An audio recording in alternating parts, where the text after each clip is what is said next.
നമ്മുടെ ചട്ടി ചൂടായി വന്നിട്ടുണ്ട്. ഇതിലേക്ക് നമുക്ക് കുറച്ച് വെളിച്ചെണ്ണ ഒഴിച്ച് കൊടുക്കാം.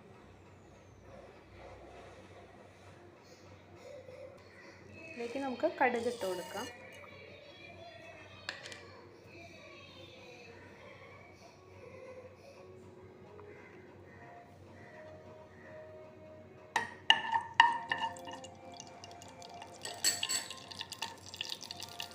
ഇതിലേക്ക് മുളക് ഇട്ട് കൊടുക്കാം.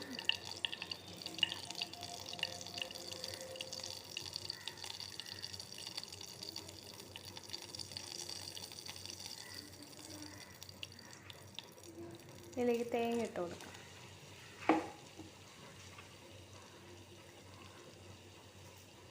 വേപ്പില ഇട്ട് കൊടുക്കാം. മുളക് പൊടി, മഞ്ഞൾപ്പൊടി. ഇനി നമുക്കിത് നന്നായിട്ടൊന്ന് വാടി വരുമ്പോൾ, കളർ മാറി വരുമ്പോൾ ഇളക്കി കൊടുക്കാം. ഇപ്പോൾ നല്ല തേങ്ങ വറുത്ത നല്ല സ്മെല്ല് വരണ വരെ നമ്മൾ ഇളക്കി കൊടുക്കണം.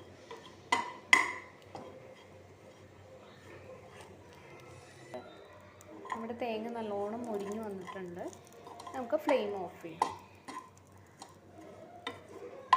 കളറൊക്കെ മാറി നല്ല ബ്രൗൺ കളറായിട്ടുണ്ട്.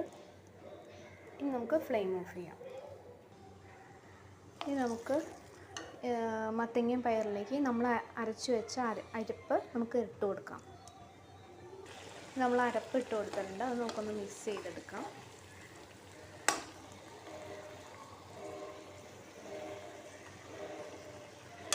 എന്നിട്ട് നമുക്ക് ഒരുവിധം വെള്ളം പറ്റി വരുമ്പോഴത്തേനും നമ്മൾ വറുത്തെടുത്തിരിക്കുന്ന തേങ്ങ ഇട്ട് കൊടുക്കാം.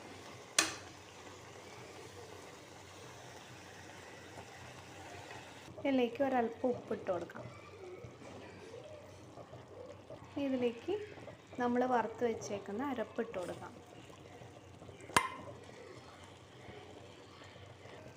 ഇത് നമുക്ക് മിക്സ് ചെയ്ത് കൊടുക്കാം.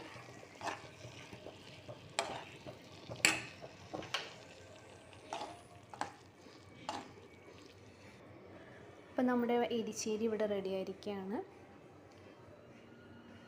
നിങ്ങൾക്ക് വീഡിയോ ഇഷ്ടമായെങ്കിൽ സബ്സ്ക്രൈബ് ചെയ്യാനും ഷെയർ ചെയ്യാനും മറക്കരുത്. അടുത്ത വീഡിയോയുമായി വീണ്ടും കാണാം. ബൈ.